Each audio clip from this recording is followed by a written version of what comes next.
नमस्कार मित्रों। पिछले वीडियो में हमने 151 प्रश्नों तक पढ़ लिया था। इकाई 2 चल रही है यूथ कंपटीशन टाइम्स की हिंदी विषय में, जो कि बहुत सारी परीक्षाओं में आपके काम आएगी।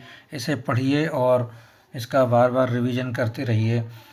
इसको हम बिना समय गंवाए आगे बढ़ते हैं। इसको पढ़ने में थोड़ा आपको कठिनाई हो सकती है, थोड़ा सा ये धुंधला सा दिख रहा है। इसको अच्छे से पढ़ के मैं आपको बताता हूँ। बीसलदेव रासो के रचनाकार कौन है? अगला प्रश्न है, इसको हम कई बार पढ़ चुके हैं। नरपति नाल इसके रचयिता हैं। चंद्रवरदाई जो हैं वो पृथ्वीराज रासो के हैं। धनपाल ने भविष्यत कहा लिखी है। अयानक जो हैं कवि, उन्होंने जयानक जो कवि हैं उन्होंने लिखी है पृथ्वीराज विजय। विद्यापति किसके आश्रित कवि थे? तिरहुत के राजा शिव सिंह के आश्रित कवि थे। और विद्यापति आचार्य रामचंद्र शुक्ल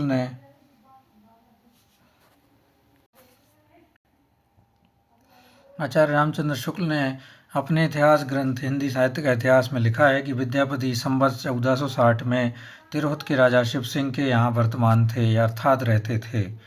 पृथ्वीराज किसके प्रति अनुरक्त थे? यह बहुत अच्छा प्रश्न है। यह संयोगिता के प्रति अनुरक्त थे। पृथ्वीराज की वीरता और प्रणय कथा को आधार बनाकर चंद्रवरदाई ने पृथ्वीराज रासो नामक महाकाव्य की रचना की, जबकि पद्मिनी जायसीकृत पद्मावत की नायिका है। अगला प्रश्न है, नाथ संप्रदाय में हठयोग का क्या अर्थ है? नाथ संप्रदाय में हठयोग का क्या अर्थ है? इसमें बहुत अच्छा प्रश्न है ये, इसको याद करना चाहिए हमें। हा का अर्थ है सूर्य, ठा का अर्थ है चंद्र, दोनों का योग जो होता है उसे हठ योग कहा जाता है। इसका उत्तर है डी। अगला प्रश्न है, निम्नलिखित में से किसका संबंध सिद्ध साहित्य से नहीं है? सरयपा का तो है ही, शबरपा का भी है, कुक्करीपा का भी है, गोपीचंद का नहीं है, अर्थात उत्तर गोपीचंद होगा।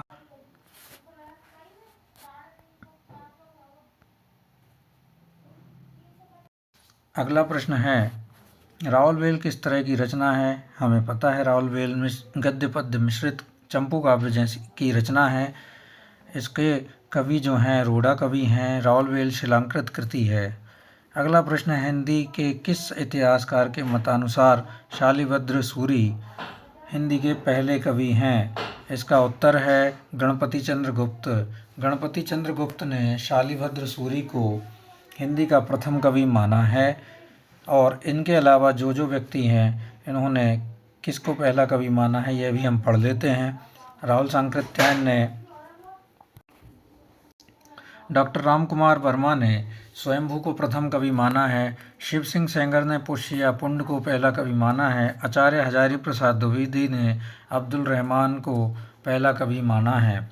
अगला प्रश्न है, प्राकृत की अंतिम अपभ्रंश अवस्था से ही हिंदी साहित्य का आविर्भाव माना जा सकता है। उन दिनों जैसे गाथा कहने के से प्राकृत का बोध होता था, वैसे ही दोहा या दूहा कहने से अपभ्रंश या प्रचलित काव्य भाषा का पद्य समझा जाता था। यह कथन किसका है? आचार्य रामचंद्र शुक्ल जी का यह कथन है। सीधा सीधा उत्तर है। अगला प्रश्न है, निम्नलिखित में से कौन सा कवि आदिकाल से संबंधित नहीं है? उत्तर है आदिकाल से अमीर खुसरो भी हैं, जो आखिरी कवि माने जाते हैं, खड़ी बोली के कवि। विद्यापति तो हैं ही। हेमचंद्र ने शब्दानुशासन और भी सारे ग्रंथ जो गद्य कोश पद्य कोश लिखे हैं, व्याकरण ग्रंथ लिखे हैं, जो कि आदिकाल में ही थे, उसी समय लिखे हैं। गदाधर भट्ट जो थे वो नहीं हैं। ये दक्षिण भारत के ब्राह्मण थे। तेलंग देश आंध्र प्रदेश के हनुमानपुर से उत्तर भारत आए थे। इनका जन्म समय ठीक से पता नहीं है, पर यह बात प्रसिद्ध है कि ये चैतन्य महाप्रभु को भागवत कथा सुनाया करते थे। गदाधर भट्ट ब्रजभाषा के सुप्रसिद्ध कवि थे। ये भक्ति काल के अंतर्गत गौड़ी संप्रदाय के प्रमुख कवि माने जाते हैं, जबकि अमीर खुसरो, विद्यापति और हेमचंद्र आदिकाल से संबंधित कवि हैं। अगला प्रश्न है, निम्नलिखित में से कौन सा कवि रासो ग्रंथकार नहीं है? विद्याधर ही नहीं है। भट्ट केदार तो हैं, श्रीधर हैं, जगनिक भी हैं। जगनिक ने तो परमाल रासो लिखी ही है। श्रीधर ने रणमल छंद लिखी है और भट्ट केदार ने जयचंद्र प्रकाश लिखी है। ये तीनों रासो काव्य हैं। विद्याधर रासो ग्रंथकार नहीं है। आचार्य रामचंद्र शुक्ल ने रासो साहित्य का उल्लेख वीर गाथा काल के अंतर्गत किया है। अगला प्रश्न है, भल्ला हुआ जो मारिया बहणु म्हारा कंत पंक्ति के रचनाकार जो हैं वो हेमचंद्र हैं। बहुत महत्वपूर्ण प्रश्न है। भल्ला हुआ जो मारिया बहणे म्हारा कंत, इसका उत्तर है हेमचंद्र। हेमचंद्र ने व्याकरण ग्रंथ सिद्ध हेमचंद्र शब्दानुशासन लिखा है। इनकी महत्वपूर्ण पुस्तकें कुमारपाल चरित्र, योग शास्त्र, प्राकृत व्याकरण, छंदोनुशासन, देशी नाममाला आदि हैं। देशी नाममाला कोश आदि हैं। अगला प्रश्न है, चंद्रवरदाई को हिंदी का प्रथम महाकवि किसने माना है? उत्तर है रामचंद्र शुक्ल। हिंदी का प्रथम महाकवि चंद्रवरदाई को रामचंद्र शुक्ल ने माना है। चंद्रवरदाई हिंदी के प्रथम महाकवि माने जाते हैं। इनका पृथ्वीराज रासो हिंदी का प्रथम महाकाव्य है। रामकुमार वर्मा अपभ्रंश के प्रथम कवि स्वयंभू को हिंदी का प्रथम कवि मानते हैं। महाकवि और कवि में बहुत अंतर है, इसलिए आप हमेशा याद रखिएगा, महाकवि जब भी पूछा जाए तो रामचंद्र शुक्ल को ही लगाइएगा। कवि में इन्होंने किसी दूसरे रचनाकार को माना है। महाकवि में पृथ्वीराज रासो के रचयिता चंद्रवरदाई को माना है और पहला महाकाव्य पृथ्वीराज रासो को ही माना है। अगला प्रश्न है, पृथ्वीराज रासो को हिंदी का प्रथम महाकाव्य कहने वाले आलोचक कौन थे? रामचंद्र शुक्ल। अभी प्रश्न पढ़ा ऊपर हमने। पृथ्वीराज रासो में 68 छंदों का प्रयोग किया गया है। हजारी प्रसाद द्विवेदी ने पृथ्वीराज रासो को शुक सुकी संवाद से में रूप में रचित माना है। इसको चंद्रवरदाई के पुत्र जलहण ने पूर्ण किया था। अगला प्रश्न है, राहुल संकृत्यायन के अनुसार चर्या गीत और दोहा कोश की रचना करने वाले बौद्ध सिद्ध सरहपा हैं। बौद्ध सिद्ध कौन हैं? तो उसका उत्तर होगा सरहपा हैं। चर्या गीत और दोहा कोश की रचना करने वाले पहले बौद्ध सिद्ध सरहपा हैं। सरहपा को हिंदी का प्रथम कवि माना जाता है। इन्हें सरोज वज्र, राहुल भद्र आदि नाम से भी जाना जाता है। मोरा जोबना नवेलरा भयो है गुलाल, कैसे गर्दीनी कस मोरी माल, सोनी सेज डरावन लागे, बिरहा अगिन मोहि डस डस जावे। प्रश्न का पंक्तियां जो हैं वो किस कवि की हैं? ये विद्यापति, क्षमा कीजिए, इसके कवि जो हैं अमीर खुसरो हैं। विद्यापति की नहीं है ये रचनाएं। कवि जो हैं इसके अमीर खुसरो हैं। देसिल बैना सबजन मिठा ते तैसन जपौं भट्टा विद्यापति की रचना है। प्रेम कथा यही भांति विचारहु, बूझ लेव जो बूझ ही पारहु, मलिक मोहम्मद जायसी की पंक्तियां हैं। बहुत प्रसिद्ध पंक्तियां हैं। प्रेम कथा यही भांति विचारहु, बूझ लेव जो बूझ ही पारहु। अगला प्रश्न है जो है, सिद्ध हेमचंद्र शब्दानुशासन किस तरह का ग्रंथ है? सिद्ध हेमचंद्र शब्दानुशासन व्याकरण संबंधी ग्रंथ है। इसके रचनाकार जो हैं हेमचंद्र हैं। हेमचंद्र की रचनाएं हैं काव्यानुशासन, शब्दानुशासन। आचार्य हेमचंद्र संस्कृत के अंतिम महावैयाकरण थे और महापंडित भी थे, अतः हेमचंद्र को कलिकाल सर्वज्ञ भी कहा जाता है। कलिकाल सर्वज्ञ किसे कहा जाता है? हेमचंद्र को कहा जाता है। बहुत महत्वपूर्ण प्रश्न बनता है यहाँ से। अगला प्रश्न है, रचनाकाल के अनुसार निम्नलिखित कवियों का सही अनुक्रम है। सरहपा पहले आए थे, फिर लोईपा आए थे, फिर पुष्पदंत आए थे, फिर अद्दहमाण अर्थात इन्हें अब्दुल रहमान भी कहा जाता है। सरहपा का समय था 7वीं 8वीं शताब्दी, लोईपा का 8वीं शताब्दी, पुष्पदंत का 10वीं शताब्दी और अब्दुल रहमान का अद्दहमाण का 12वीं शताब्दी, अर्थात उत्तर है डी। अगला प्रश्न है, सिद्धों से संबंधित रामचंद्र शुक्ल के कौन से कथन सही हैं? वज्रयान में आकर महासुखवाद का प्रवर्तन हुआ, सही है। नाथ पंथ सिद्धों की परंपरा से नहीं निकलता, ये गलत है। सिद्धों का साहित्य शुद्ध साहित्य के अंतर्गत नहीं आता, ये रामचंद्र शुक्ल ने कहा है, ये सही है। सिद्धों की वानियाँ सांकेतिक नहीं हैं, ये गलत है। अर्थात उत्तर होगा ए और सी। ए और सी ए में है। इसको पूरा पढ़ लीजिएगा आप। अगला प्रश्न है, निम्नलिखित काव्य पंक्तियों को उसके रचनाकारों के साथ सुमेलित कीजिए। पंडे अल सत्य बखाणहि देहहि बुद्ध बसंत न जानहि, ये सराफा ने कहा है, ये आप भी जानते हैं। और 12 बरिस लुकूकर जिए और 13 लिए लें जिए सियार, ये लिखा है जगनिक ने लिखा है ये। जी हाँ, जगनिक ने लिखा है।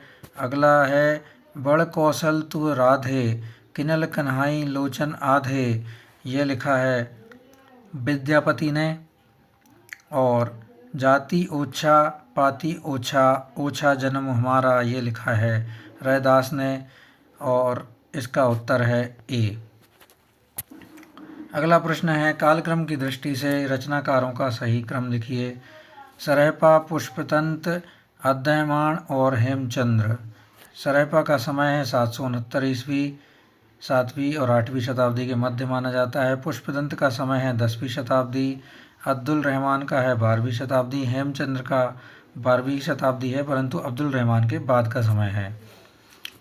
अगला प्रश्न है, यंद्री का लड़बड़ा, जिह्वा का फूहड़ा, काज का जति, मुख का सती, जो सतपुरुष ऊतमो कथी। गोरखनाथ की दृष्टि में सच्चा साधक वही है जो संयमी हो, इंद्रिय दमन करने वाला हो, कूट भाषा बोलने वाला हो, महासुखवादी हो, यह तो है ही नहीं। और संयमी होना ही चाहिए, इंद्रिय दमन करने वाला होना ही चाहिए, अर्थात 1 और 2 इसका उत्तर होगा डी। अर्थात डी उत्तर सही है। अगला प्रश्न है, सिद्धों और योगियों की रचनाओं का जीवन की स्वाभाविक अनुभूतियों और दशाओं से कोई संबंध नहीं है, अतः वे शुद्ध साहित्य की अंतर्गत नहीं आते हैं। उत्तर है रामचंद्र शुक्ल। यह विचार रामचंद्र शुक्ल ने कहा है, इसको हम कई बार पढ़ चुके हैं, इसको याद रख लीजिएगा। इसको अगर हम इतनी बार पढ़ चुके हैं कि अभी तक हमें याद हो जाना चाहिए कि रामचंद्र शुक्ल ने यह कहा है। जबकि मुनि जिन विजय और हजारी प्रसाद द्विवेदी और धीरेन्द्र वर्मा का संबंध इस कथन से नहीं है, इन लोगों के अलग अलग विचार हैं इस मामले में। रामचंद्र शुक्ल ने यह कहा है। अगला प्रश्न है, निम्नलिखित में से कौन सी रचनाएं पुष्पदंत द्वारा रचित नहीं हैं?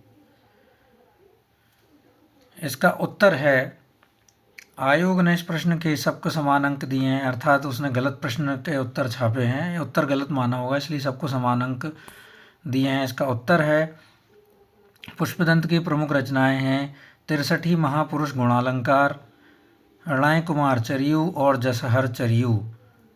तो मात्र एक ऐसा विकल्प है जसहर चरियू जो है, बाकी है नहीं इसमें उत्तर, तो इसलिए इसको समान अंक दे दिए हैं इन्होंने।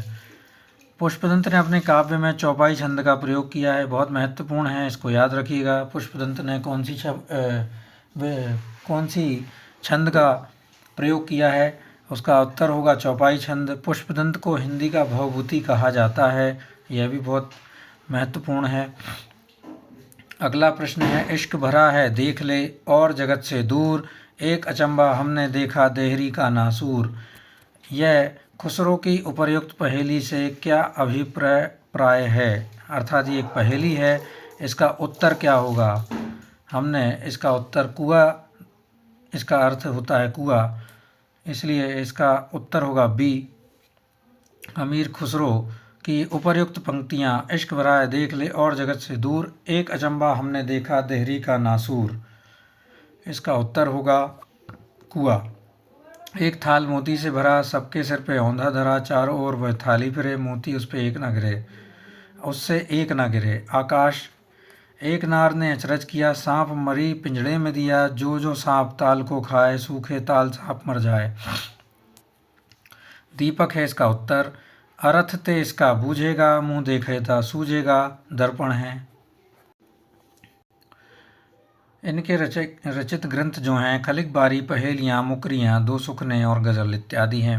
अगला प्रश्न है, सखी पिया को जो मैं ना देखूं, तो कैसे काटे काटूं अंधेरी रतिया, सखी पिया को जो मैं न देखूं तो कैसे काटूं अंधेरी रतियाँ। यह खुसरो की द्वारा लिखी गई पंक्तियां हैं, बहुत अमर पंक्तियां हैं। प्रश्नोक्त पंक्तियां खड़ी बोली के प्रथम प्रयोक्ता आदिकालीन कवि अमीर खुसरो की हैं। अमीर खुसरो हिंदी खड़ी बोली के प्रथम कवि माने जाते हैं। इनकी प्रमुख रचनाएं हैं खलिक बारी, दीवाने हिंदी, हालाते कन्हैया, मुकरियाँ, दो सुखने, गज़ल। इन्होंने सितार और तबला का आविष्कार किया। ये प्रसिद्ध संगीतज्ञ तथा हजरत निजामुद्दीन के परम शिष्य थे। जबकि आदिकालीन कवि विद्यापति की उपाधियाँ मैथिल कोकिल, कविशेखर, अभिनव जयदेव इत्यादि हैं। इनकी प्रमुख रचनाएं कीर्तिलता, कीर्ति पताका और गोरक्ष विजय है। गोरक्ष विजय की रचना मैथिली में की गई है और पदावली की भी। अगला प्रश्न है, अपभ्रंश के जो नमूने हमें पद्यों में मिलते हैं वे उस काव्य भाषा के हैं जो पुरानेपन के कारण बोलने की भाषा से कुछ अलग बहुत दिनों तक आदिकाल के अंत क्या उसके कुछ पीछे तक पोथियों में चलती रही। यह कथन किसका है? यह रामचंद्र शुक्ल का है। इसको एक बार फिर से पढ़ लेते हैं। अपभ्रंश के जो नमूने हमें पद्यों में मिलते हैं वे उस काव्य भाषा के हैं जो पुरानेपन के कारण बोलने की भाषा से कुछ अलग बहुत दिनों तक आदिकाल के अंत क्या उसके कुछ पीछे तक पोथियों में चलती रही। यह उत्तर है रामचंद्र शुक्ल। इसको डिटेल में पढ़ लेते हैं। हिंदी साहित्य का इतिहास 1929 आचार्य रामचंद्र शुक्ल द्वारा हिंदी शब्द सागर की भूमिका के रूप में प्रकाशित हुआ। शुक्ल जी का इतिहास विधेयवादी पद्धति पर लिखा गया है। अपभ्रंश को आचार्य रामचंद्र शुक्ल ने प्राकृताभास हिंदी कहा है। आचार्य रामचंद्र शुक्ल ने हिंदी साहित्य के 900 वर्षों के इतिहास को निम्नलिखित 4 भागों में विभक्त किया है। वीरगाथा काल 1050 से 1375 विक्रम संवत, फिर भक्ति काल 1375 से 1700 विक्रम संवत, रीति काल 1700 से 1900 विक्रम संवत, गद्य काल 1900 से 1984 विक्रमी संवत। अगला प्रश्न है, निम्नलिखित रचनाओं को उनके रचनाकारों के साथ सुमेलित कीजिए। प्राकृत प्रकाश जो लिखी थी वो बर्रचि ने लिखी थी। श्रावकाचार्य जो थी वो देवसेन ने लिखी है। प्रबंध चिंतामण मणि जो है जैनाचार्य मेरुतुंग की है। कुमारपाल प्रतिरोध जो है सोमप्रभु सूरी ने लिखी है। अर्थात जो सेम नाम से एक थोड़ा सा अंतर है वो हेमचंद्र ने लिखी है। कुमारपाल चरित प्रतिबोध जो लिखी है वो सोमप्रभु सूरी है। अर्थात उत्तर ए है। ए का दूसरा, बी का पहला, सी का तीसरा, डी का पांचवा। अगला प्रश्न है, निम्नलिखित में से कौन सा रासो काव्य नरपति नाल द्वारा लिखा गया है? बीसल देव रासो बहुत बार पढ़ चुके हैं, इसको याद करने में देर नहीं लगनी चाहिए अब हमको। परमाल रासो जगनिक, खुमान रासो दलपति विजय, पृथ्वीराज रासो चंद्रवरदाई। खुमान दलपति विजय, परमाल जगनिक। परमाल रासो जो है वो आलाखंड भी कहा जाता है। अगला प्रश्न है, निम्नलिखित में से नाथ साहित्य की कौन सी विशेषता नहीं है? निम्नलिखित में से नाथ साहित्य की कौन सी विशेषता नहीं है? रामायण तथा महाभारत से संबंधित कथाओं का साहित्य में समावेश। यह उत्तर है रामायण और महाभारत से संबंधित कथाओं का साहित्य में समावेश। बाकी सब विशेषताएं हैं। गुरु महिमा, उलट बांसियाँ, चित्त शुद्धि और सदाचार में आस्था। यह नाथ साहित्य की विशेषताएं हैं। रामायण और महाभारत से संबंधित कथाओं का साहित्य में समावेश नहीं है। हठयोग की संबंधित चीज़ें लिखी गई थी, विद्या लिखी गई थी। नाथ संप्रदाय उत्तर पश्चिमी भारत का एक प्रमुख धार्मिक पंथ है। इसके आराध्य जो हैं वो शिव हैं। यह हठयोग की साधना पद्धति पर आधारित पंथ है। इसके संस्थापक गोरखनाथ माने जाते हैं। अगला प्रश्न है, पीछे लागा जाई था लोक वेद के साथ, आग थे सतगुरु मिलिया दीपक दिया हाथ। उक्त पंक्तियों में कबीर कहना क्या चाहते हैं? लोक और वेद का अनुसरण करने के कारण मैं परम तत्व से दूर था। लोक और वेद की रूढ़िवादिता ने परम तत्व के अभिज्ञान का मार्ग प्रशस्त किया। सतगुरु के ज्ञान रूपी प्रकाश से मैंने परम तत्व का साक्षात्कार किया। सतगुरु ने दीपक थमाकर संसार में भटकने के लिए छोड़ दिया। अर्थात उत्तर है ए और सी। ए और सी कहाँ पर है? बी है। अगला प्रश्न है, सहजयान के प्रवर्तक कौन हैं? सहजयान के प्रवर्तक सरहपा हैं। बौद्ध धर्म की सहजयान अथवा वज्रयान शाखा से संबंधित 84 सिद्धों में सिद्ध कवि सरहपा, जिनका समय 8वीं शताब्दी है, को सहजयान का प्रवर्तक कहा जाता है। सरोज वज्र या राहुल भद्र आदि नामों से प्रसिद्ध सरहपा को राहुल संकृत्यायन ने हिंदी का प्रथम कवि माना है। सरहपा द्वारा रचित ग्रंथ दोहा कोश है। भाव और शिल्प की जो परंपरा संत साहित्य में जाकर नए रूप में उभरी, उसका बीज रूप सरहपा के काव्य में द्रष्टव्य है। शबरपा, पुस्तक, चर्यापद, लुइपा, कणहपा, डोमीपा, कुकुरीपा आदिकाल के अन्य सिद्ध कवि हैं। अगला प्रश्न है, संदेश राशक के रचयिता कौन हैं? वो हैं अब्दुल रहमान। अपभ्रंश भाषा के समर्थ कवि अब्दुल रहमान ने संदेश राशक नामक हिंदी काव्य ग्रंथ रचना की थी। संदेश राशक एक खंड काव्य है जिसमें विक्रमपुर की एक वियोगिनी की कथा वर्णित है। खड़ी बोली के प्रथम कवि अमीर खुसरो हैं। असली नाम इनका बुल हसन था। इनकी रचना खलिकबारी और गज़ल है। अगला प्रश्न है, विद्यापति की कौन सी रचना अभी तक संपादित होकर प्रकाशित नहीं हुई है? ये बहुत महत्वपूर्ण प्रश्न है। कीर्तिलता हो चुकी है, पदावली हो चुकी है, कीर्ति पताका नहीं हुई है। विद्यापति की रचना कीर्ति पताका अभी तक संपादित होकर प्रकाशित नहीं हो सकी है। हिंदी साहित्य के आदिकाल के श्रृंगारी कवि तथा मैथिल कोकिल कविशेखर व अभिनव जयदेव जैसे उपनामों से अभिहित किए जाने वाले विद्यापति ने कीर्तिलता, कीर्ति पताका और पदावली नामक काव्य ग्रंथों की रचना की है। कीर्तिलता एवं कीर्ति पताका में अपने आश्रयदाता कीर्ति सिंह एवं शिव सिंह की वीरता को वर्णित किया है। अगला प्रश्न है, आत्मबोध किसकी रचना है? बहुत महत्वपूर्ण है। गोरखनाथ की रचना है आत्मबोध। आत्मबोध नामक ग्रंथ की रचना नाथ संप्रदाय के प्रवर्तक गुरु गोरखनाथ ने की है। गोरखनाथ की अन्य रचनाओं में गुरु महिमा, इंद्रिय निग्रह, प्राण साधना, वैराग्य, कुंडलिनी जागरण और शून्य समाधि प्रमुख हैं। पीताम्बर दत्त बड़थवाल ने गोरखनाथ की रचनाओं का संकलन गोरखवाणी नाम से किया है।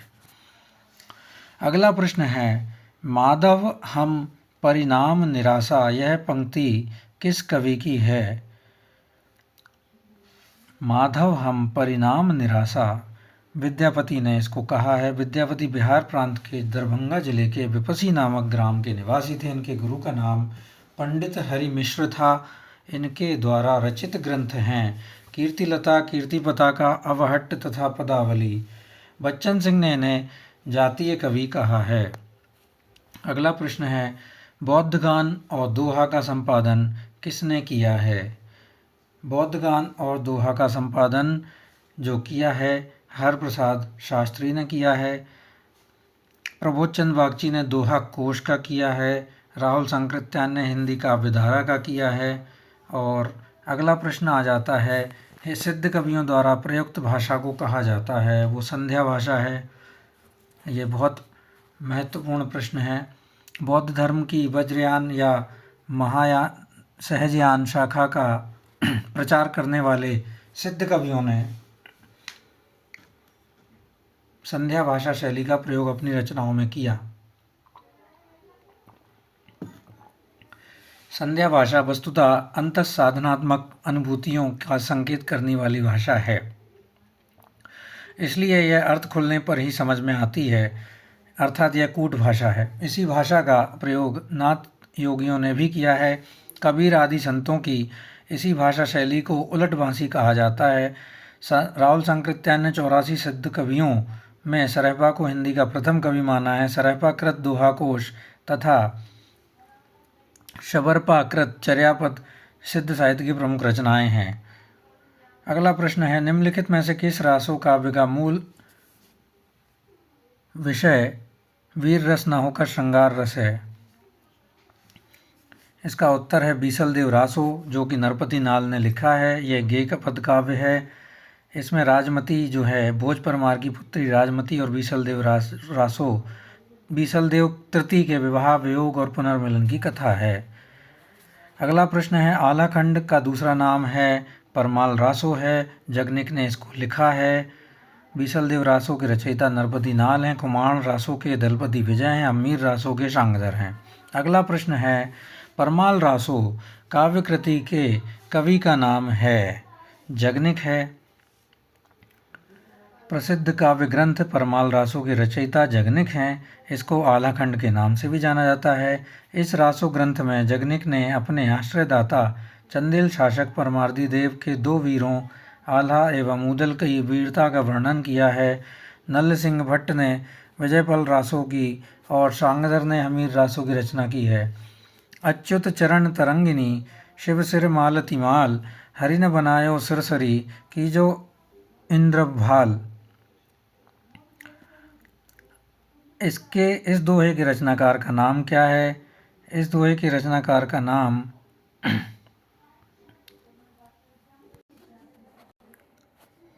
अच्युत तरंग तरंगिनी शिव सिर मारती माल, हरि न बनायो सुरसरी की जो इंदव भाल। इस दोहे के रचयिता जो हैं वो रहीम दास हैं। ब्रह्म में ढूंढ्यो पुराणन गानन, वेदरिया सुनी चौगने चायन। यह कहा है रसखान ने। कत दिखाई कामिनी दई, दामिनी को यह बाह, थरथराती सो तन फिरे, फरफरात घन माह। रसलीन ने कहा है। विद्या वृंदावन बिहरत फिरे, राधा नंद किशोर, नीरद दामिनी जानी संग, बोले डोरे और। यह राम सहाय जी ने कहा है दोहा। अगला प्रश्न है, पंडित चंद्रधर शर्मा गुलेरी ने किसको पुरानी हिंदी का प्रथम कवि स्वीकार किया है? राजा मुंज को उन्होंने प्रथम कवि स्वीकार किया है। 10वीं शताब्दी के अंतिम चरण को हिंदी साहित्य के प्रारंभिक चरण के रूप में उन्होंने स्वीकार किया है। ज्ञातव्य है कि पंडित चंद्रधर शर्मा जो हैं कहानीकार थे। उसने कहा था बुद्धू का कांटा, सुखमय जीवन जैसी 3 कहानियाँ लिखी हैं। उसने कहा कहानी जो है 1915 में सरस्वती पत्रिका में प्रकाशित हुई थी। अगला प्रश्न है, निम्नलिखित लेखकों को रचनाओं के साथ सुमेलित कीजिए। विजय सेन सूरी, रेवंत गिरिरास, नरपति नाल, बीसल देव रासो लिखा है। शालिभद्र सूरी, भरतेश्वर बाहुबली रास, आसगू ने लिखा है चंदन वाला रास, अर्थात उत्तर होगा बी। हालत कन्हैया लिखी है खुसरो ने। इस उत्तर प्रदेश के एटा जिले में पटियाली गांव में 1255 ईस्वी में जन्मे अमीर खुसरो को खड़ी बोली हिंदी का पहला कवि माना जाता है। खलिक बारी, दो सुकने, खुसरो की पहेलियाँ, मुकरियाँ तथा गज़ल अमीर खुसरो की प्रमुख रचनाएं हैं। कीर्ति लता एवं कीर्ति पताका विद्यापति की प्रमुख रचनाएं हैं। अगला प्रश्न है, आदिकाल में किन ग्रंथों की प्रधानता रही है? सभी को पता है रासो ग्रंथों की प्रधानता रही है आदिकाल में। इन्हीं रासो ग्रंथों के आधार पर आचार्य शुक्ल ने इस काल का नाम आदिकाल रखा है। क्षमा कीजिए, आचार्य शुक्ल ने वीरगाथा काल रखा है। हजारी प्रसाद द्विवेदी ने आदिकाल रखा है। इसमें कुछ गलत लिखा है। इस काल के प्रसिद्ध रासो ग्रंथ हैं पृथ्वीराज रासो, कुमार रासो, बीसल देव रासो, परमाल रासो। बीसल देव रासो है नरपति नाल ने लिखा, परमाल रासो जगनिक ने लिखा और कुमार रासो दलपति विजय ने लिखा है।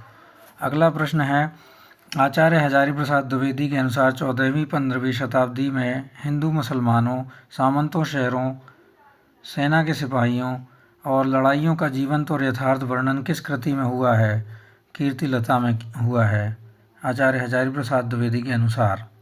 14-15वीं शताब्दी के हिंदू मुसलमानों, सामंतों, शहरों, सेना के सिपाहियों, लड़ाइयों का जीवंत वर्णन किस कृति में हुआ है? वो है कीर्ति लता। अगला प्रश्न है, बीसल देव रासो में किस शैली का प्रयोग किया गया है? गेय पद शैली थी, इसलिए नरपति नाल इसके रचयिता थे। 1212 संवत में यह रचना की गई इसकी। इस काव्य ग्रंथ में चरित नायक भोज परमार की पुत्री राजमती और अजमेर के राजा बीसल देव तृतीय अन्य रासो काव्यों की भांति बीसल देव रासो वीर काव्य न होकर विरह काव्य है, जिसका मूल रूप गेय पद है। अगला प्रश्न है, जय मयंक जस चंद्रिका के रचयिता कौन है? यह सबको पता है, होना भी चाहिए, मधुकर कवि हैं। जयचंद्र प्रकाश के जो हैं, आप कंफ्यूज मत होइएगा, जयचंद्र प्रकाश के जो रचयिता हैं वो भट्ट केदार हैं। जय मयंक जस चंद्रिका जो है, लगभग एक जैसा नाम दिखेगा आपको। जय मयंक जस चंद्रिका जो है वो है मधुकर कवि, और भट्ट केदार जो हैं वो जयचंद्र प्रकाश लिखने वाले कवि हैं।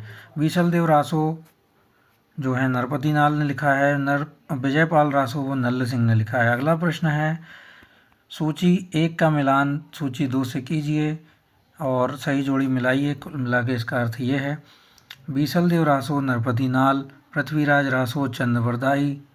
बीसल देव रासो नरपति नाल, पृथ्वी रासो चंदवरदाई, परमाल रासो जगनिक और खुमान रासो जो है दलपति विजय है। अर्थात उत्तर है बी।